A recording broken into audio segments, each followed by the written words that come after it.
Blitzers, hey, it's Ronan. Welcome back to the channel. Video from Caps, currently in Void, previously in Cruel, previously in Cruel 2. I don't know.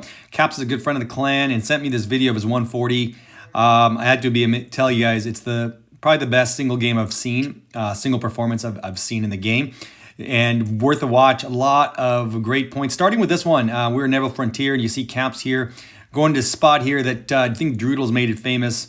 Caps is pointing out the fact that there are 2 AFKs here on his team. That is just fantastic, and it leads to part of the reason why Caps has to do nearly the impossible here, or probably the impossible. Caps, after not getting any spots on B that he can shoot into, goes to the A cap, and that's the right move here. Good place to go. You can see this team again, 2 in spawn, 2 AFKs in spawn, and right away the 268 is crawling up there. He is spotting the 30B, the E3. Everybody on the enemy team is going on the high line there, and they're not playing that smart. That enemy team, maybe more of them, since again Caps has 2 AFKs. However, they're crossing up there on the high line and just kind of staying open. But the reason they were doing that is they can see Caps' teammate, the 262A, just kind of hanging out up top there, not really doing much of anything other than dying.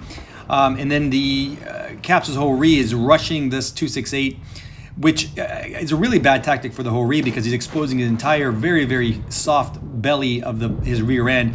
It does give Caps an opportunity to shoot the 30B, but you can see the whole re is already cleared. So now Caps is already in a 3-on-7, and he's got an AFK left. So it's really a 2-on-7. This is just an unbelievable position to be in. I don't know that I would have kept playing at this point, but I guess what else is there to do? So Cap took a beautiful shot there in the low plate of the E3, and he's hanging out. The only thing I tell Caps, who's a much better player than me, is Cap A here. You may have had the time, although he probably didn't want to expose himself, because this is a very annoyingly a supremacy match, and you'll see why annoying at the end. Caps notices that 268 is still alive over there and clears him. He's got the 183 there right below him, but in a position where you can't get him, and he's hoping to get a few shots while they blow up. There goes the AMX M454. There is one AFK left, but Caps is not in a position to be able to take advantage and farm any damage while they do that. Although the E100 on the enemy team does push up, and then Caps is or not Caps, the enemy 121 does also move up and allow Caps to get some shots, and then while they're doing the AFK now. Notice this idiot Progetto here. This guy has absolutely no clue. He does get 2 shots into Caps. I think he has ass out, ass exposed. The guy's clueless, a clueless noob. Correctly, Caps ignores him. I mean, that's the best thing to do. And you've got a 1-on, I think 6 or 7. It was 1-on-7 or some guy awful thing. It's now 1-on-6.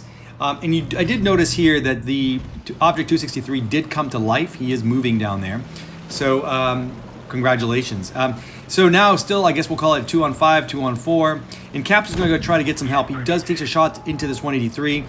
However, both the 183 and the E100 see him coming. So now he's got a full health 183, or was full health 183, and an E100 both staring at him. And this is a really dicey position. Even though he's got plenty of HP, the 183 can do a ridiculous amount of damage to him. He bounces a shot from the E100, and he's trying to get a shot into the turret from the 183 so he does not get heshed for 1,400 damage or something. And watch this move here. Kills the 183 because he knew he had a little bit less time to shoot, and he doesn't want to take a shot from there. Bounces a shot from the E100. I mean, Caps, bro, it cannot be better. It just couldn't be done any better than that in this type of situation. Continuing to work the turret and the body of this Object 140, which does have a decent front plate and turret and a great turret. There comes the E3. Now you'll notice the problem here if you're someone who plays occasionally like I do.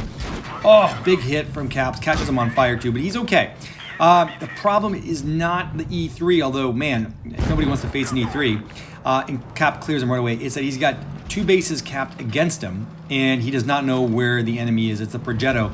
Now, there are just no options here. He cannot go cap B and A at the same time. He doesn't have the time. The cap points are at 820. I was initially, when I watched this, I was thinking to myself, go to B, then go to A. You would not have had the time. Just simply wouldn't have the time. You would have just capped out. Caps did the only thing you can do is go to A and hope to catch this guy. He saw him before. This Progetto is not good. He was hoping to catch him there, and sure enough, there is a Progetto. Caps gets a shot into him. He has now got a huge HP problem. This guy is an absolute bot, but still shooting. The Progetto's got decent pen. I mean, you know, so Caps locks face to face with him. Watch the way Cap puts the turret right in the cannon, right into his, and just keeps bouncing shots, and he kills him. But oh my God, he lost. Now, Caps, all Cap says is GG, good game. And I'll tell you guys, after watching this, the only thing I could say to and Caps kind of talked about a little bit with me, 87, 38 damage done 6 games. It's the greatest game I've ever seen, 1893 base points. It was a loss. But you know what? To pull off a game like this is a win. And I love Caps' attitude about this. Win or lose, it's the greatest game ever kind of thing. And that's what matters. Great job, buddy. Thanks for sharing the video. Hope you all enjoyed it and learned something. Please sub to the channel if you haven't already.